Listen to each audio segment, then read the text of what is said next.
Hey everybody, and thanks so much for tuning into Season 2 of the River City Waves podcast.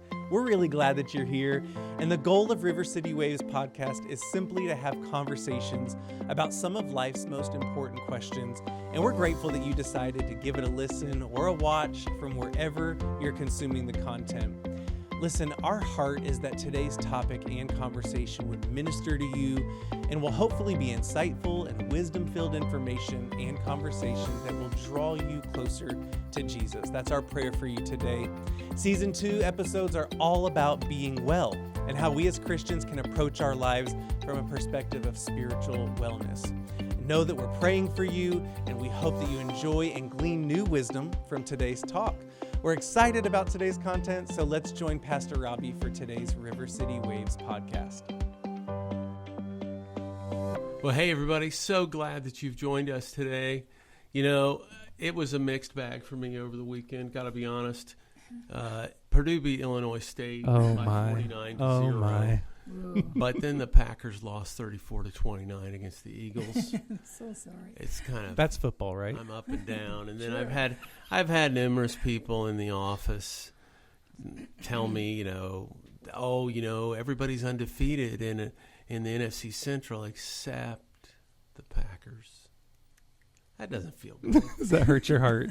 Well, they just need to remember that, review time is coming That's up. right. Straighten up, employees. But, yeah. So today we have a guest with us, someone who's a part of River City Church. She and her husband, they've been with us since September of 2018 when our West Lafayette location began. And but she is somebody, and her husband somebody that I've known actually for a long time. I think I met them about 20 years ago, maybe a little more.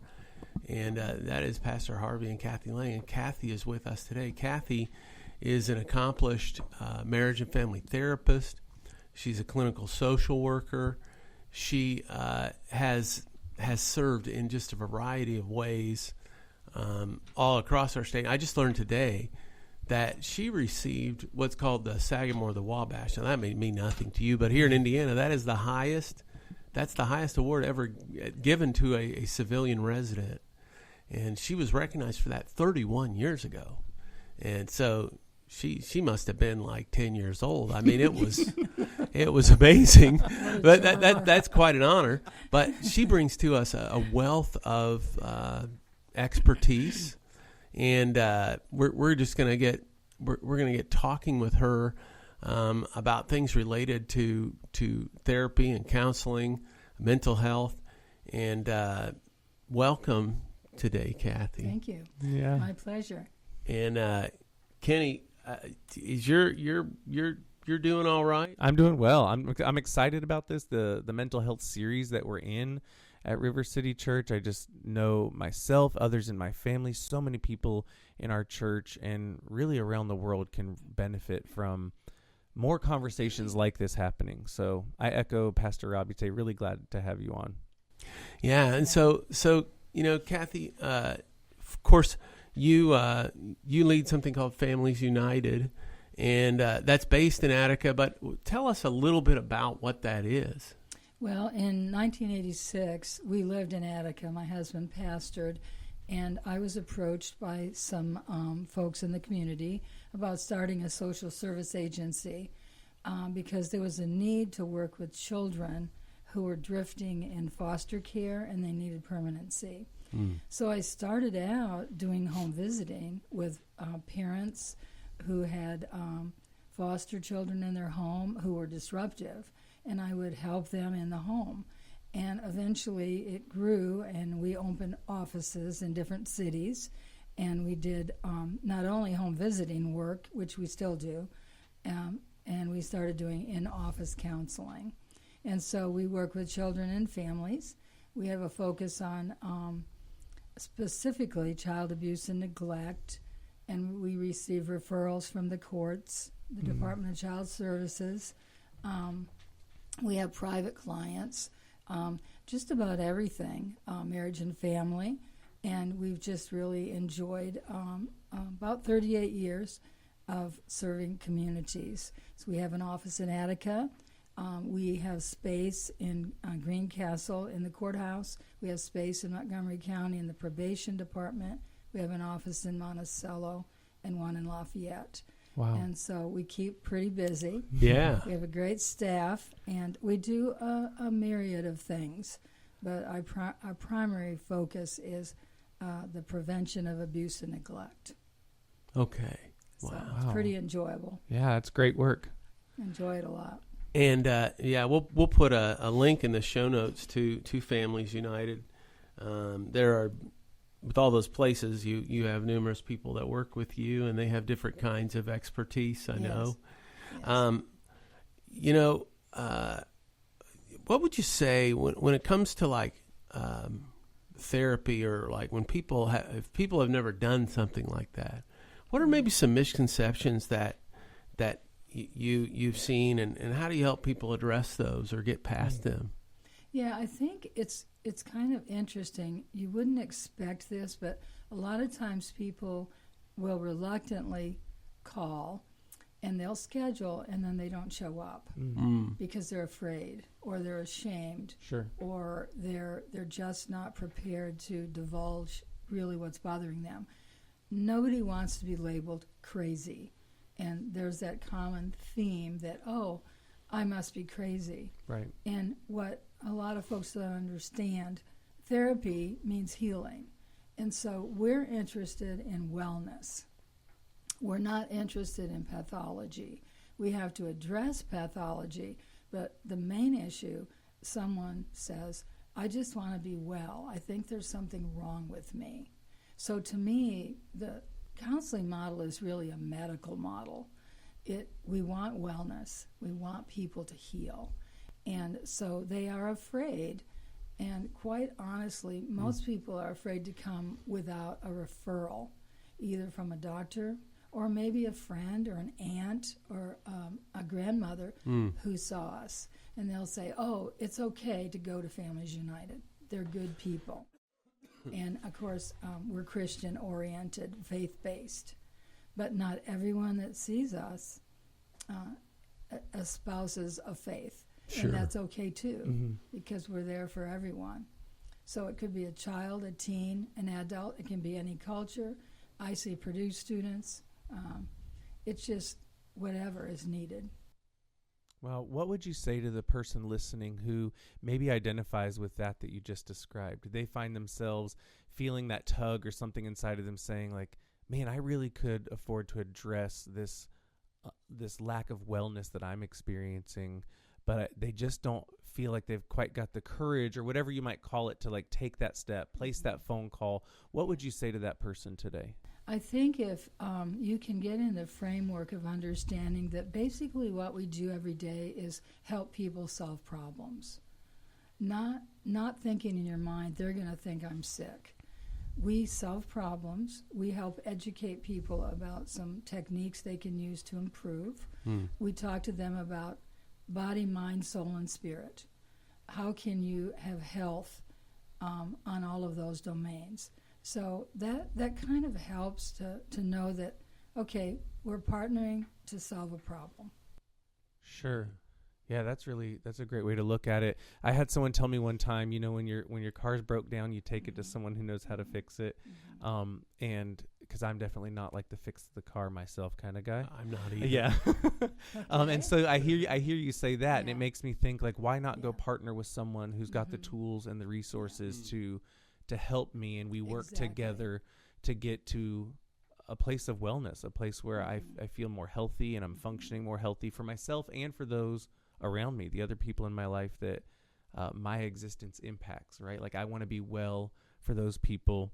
What would you say to someone, maybe there's a group of people listening and they could benefit from talking about their mental health with a professional, but they don't quite recognize that yet. Maybe there are some early signs of someone who might benefit from talking about their mental health with a professional. What might some of those early signs be? Yeah, I think something that's critically important to understand, if you are having a problem on several domains of your life, like if it's just at home, okay, that's one domain. But let's say at church or at work or in your recreational activities, there's always a problem. You can't get along with people, or you're cranky, or you're depressed, or you're anxious.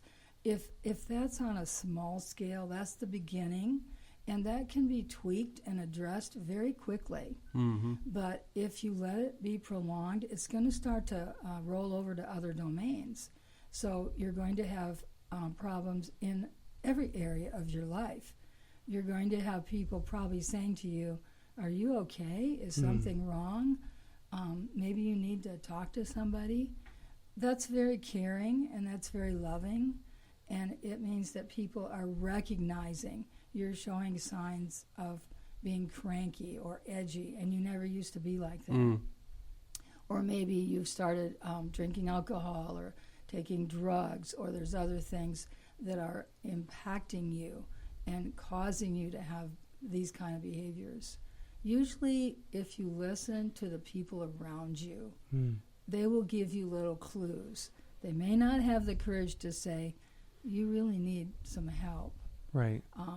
And I want to emphasize, it's very good to start with a medical professional besides counseling, because a lot of times it could be a medical condition. It could be diabetes. I mean, it could be other things. Sure. It could be just your thyroid. There's so many things. I had a lady come to me years ago in Attica, and she'd gone to counselor, and they said she was depressed.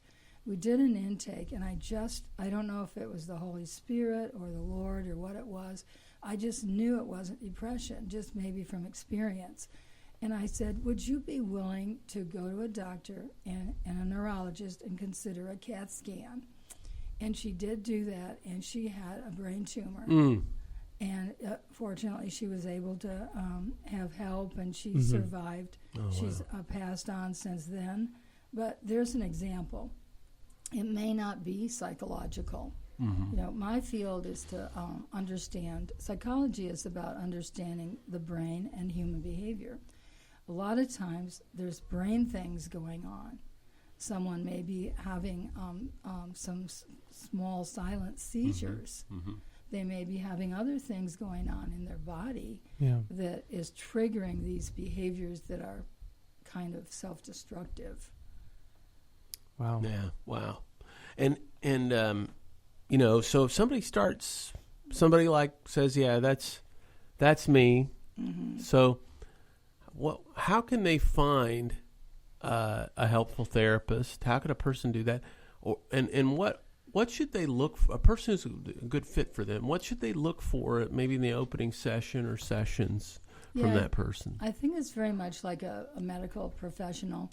I do think there is wisdom in going by other people that have had counseling with that particular agency or that person to say, "Well, what was that like, and did you really get anything out of it? Was there a treatment plan? What was accomplished?" Yes. I do think you need somebody with some experience. They don't have to be old like myself, but they need to have a few years' experience. And they have to be able to relate to you. But you're the client. So my view is this. You will know if there's a fit.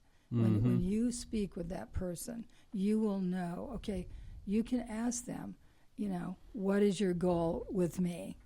Now, a good clinician will say to you, when you finish therapy with me, what would feel like success? That gives the therapist an indication of, okay, this is what this person really wants to accomplish. And there again, we're problem solving. We're looking for a solution. And then it's the clinician's job to be diagnostic and understand, is this behavioral or is it medical? Yeah.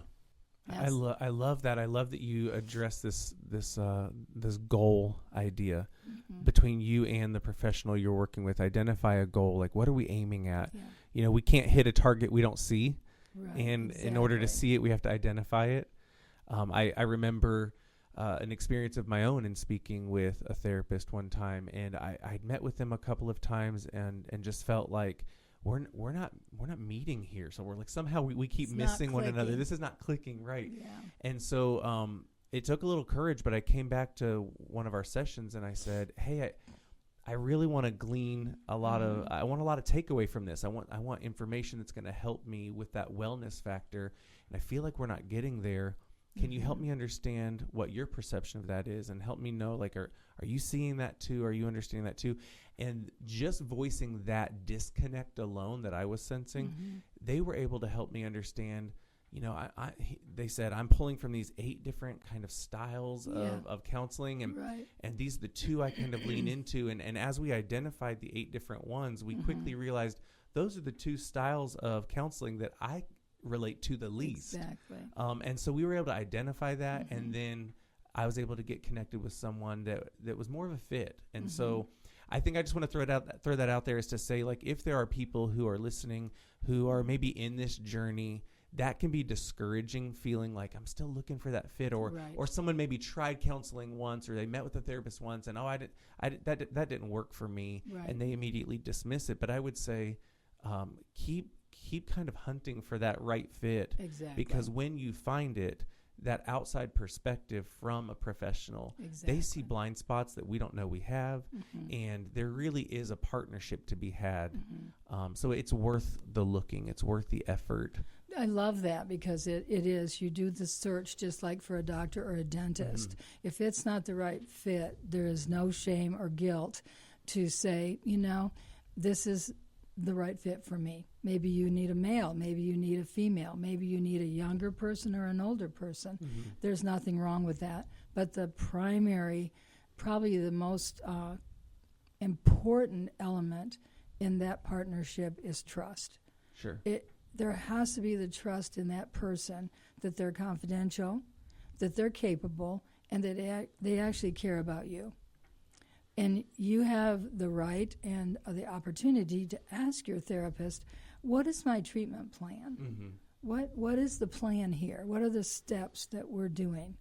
And a good clinician looks at your strengths, and then they begin to develop a plan to build on those strengths so that you will have a healthier life. And again, we look at the body, the mind, the soul, and spirit. So we do address spirituality. We address your health, nutrition. Are you exercising? We're not demanding about that. Sure. But we're recommending that these things all be looked at for the whole person. And that's what we call holistic. Wow. That's a holistic approach. Yeah. And now, if you're searching for somebody to meet with, you don't want to wait until you're like at a breaking point, crisis. Exactly. As soon as you start thinking, maybe I should see a therapist, you should start looking. Because how long would you say, like in our community, how long would you say the gap of time is between starting that search and actually being in the appointment? Yeah, that's a disappointing question for me, because there's always a wait list at about every mental health center or private practice or anything else. And that's very discouraging. But get to a medical professional also, because I will say, if you have anxiety or depression, those you cannot let those go really long, because especially anxiety, it can become very debilitating. You can get panic attacks. Depression can affect your employment. So you have everything to gain by addressing it immediately. Yeah, and so, you know, how you were talking about, like, you were talking about waiting, and you were talking about how depression and anxiety, deal with that right away. And I imagine that's because of medical issues that are connected to that. And you know, one of the things that I've learned in preparing for the present message series that we're in, it's called Renew, and there'll be a link to the show notes to that series, which that's why this fall all of these podcasts are tied to wellness, mental health. I learned that a growing large percentage of emergency room visits are tied to mental health issues now. Yes, they are. Yeah. Because that's a sign that people are waiting too long. So what are some strategies? You know, you mentioned a few things earlier, but what are some strategies that you would recommend for managing stress or anxiety in our world that's so fast paced. We're constantly connected, right? And not only to work, but also in a social web and to the news, and just we're exposed to everything all the time. What are some things that you recommend? Well, one of the things that I feel is probably the most critical is to get into a community of support and a community network, and that's typically done through the church. People can find small groups, they can attend services, they can worship, they can begin to build friendships that will go on for years. And that is so critical. In addition, because we are faith-based, scripture that is helping to edify and build yourself up, music, listening to music constantly, of worshiping the Lord, bringing yourself into his presence where there can be healing. Those are all very important. And those are all in addition to your counseling and your medical. But those are actual things you can do. Your diet, your exercise, those are all things that you yourself can take control of. And if you have a serious mental health issue, that becomes more challenging. That would be like bipolar, schizophrenia, those kind of things. You must stay on your medication because you can become increasingly worse, and it's difficult for your family. There's a really good book called When Someone You Love Has a Mental Illness, and it's a paperback. You can get it on Amazon. I don't remember the author, but it really helps you understand serious mental illness and how to handle that. And techniques that people use, we teach people to confront irrational thoughts. Many of our thoughts are really not rational. And that's why we encourage people to read the scriptures, talk to their pastoral staff, and get the Word of God in their mind and in their heart. Because the stronghold is the mind. And we want the mind to be captivated by the Word that cleanses the mind. It's not a total solution, but it certainly is the road to recovery. And it's one of the things that is the most powerful. Yeah, that's so good. That's so good. And I think that's such a thing for us to keep in view is that many of the answers that we need, they're put before us all the time. Especially if you're a person of faith and you're going to church, you're hearing, read the Bible, pray, worship, gather with other believers, hearing that all the time. But these things do have a powerful, can have a powerful impact just on your whole life and on your readiness to deal with life. Yeah. Even people who are like you say are hearing those tips and tricks and recommendations regularly.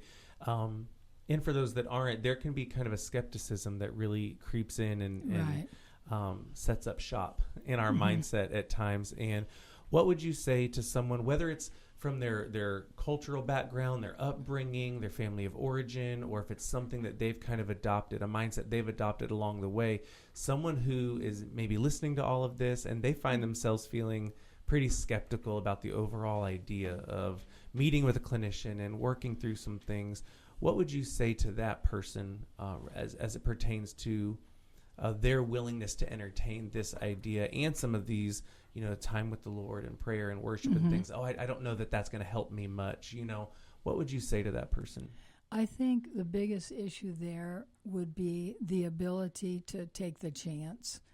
And you know what? You're the boss. You get to choose. It's your money and it's your time. So you have the choice to jump off the diving board and go once and say, not for me. I'll go somewhere else or I won't go at all. That's your choice. So I think we need to take away the fear that you're going to lose control because you're in charge. You're the one that's choosing to go to therapy, and you get to continue to choose that. You can go twice. You can go 100 times. that'll be up to you. But I think most people are afraid of losing control. Sure. Yeah, so that kind of flips the script then on, I think, what is largely assumed about some mental health issues, and that is that we do have the ability, the power to kind of flip that script and, as one author said, attack our anxiety or depression or whatever those things may be. Like we don't have to remain in a seat where we feel a victim to this thing. Exactly. But you're sharing this idea that you can kind of take that power back and become proactive about getting after some solutions. I love that. Well, and remember, in our field, we're a service orientation. We're there to serve. And that is the mentality that our agency uses. We're not like some person sitting on a throne that you bow down to. Right. This is a partnership. We care. And otherwise, people know if it's just a job or if it's real. If you genuinely have a calling to do this, and not everyone in our field has a calling to do it, but many people do. Yeah. And I think people are smart. I think they're discriminating. And just like with your doctors, you know if they care or not, or if it's just a job. And so I think consumers are smart. I think they can tell. They can tell the difference. And then they tell their friends. And they'll say, you can trust, Jane Doe. You can trust Susie. You can trust John. Well, I'm just really thankful that we're having the conversation like we kind of talked about earlier. It's far too often, and specifically in circles of faith, or churches and things, like we're finding even through the opening of this mental health sermon series on Sundays, we're getting feedback that I just haven't heard this discussed before in church. And so I think it's just really, really timely. So thanks, Pastor Robby, for leading us in that way. I think it's just great to be having the conversation in general. Yeah. Well, thank you so much for taking time to be with us, Kathy. My pleasure. It's been great. And just want to thank you for joining us today. And we'll see you soon. Well, thanks again for checking out today's podcast. We're so glad that you did. And hey, I just want to mention, would you do us a favor and rate this content on whatever platform you're consuming it on? You can also share our posts on social media, or even share the content with others that you think it would benefit. Shoot them a quick text or give them a phone call. We want to help get more tools and resources out to others, and you can be a great way of helping us accomplish that. You can be on the lookout for our next River City Waves podcast to drop the first and third Mondays of each month. Again, we hope you enjoyed today, and we'll see you back here next time on River City Waves.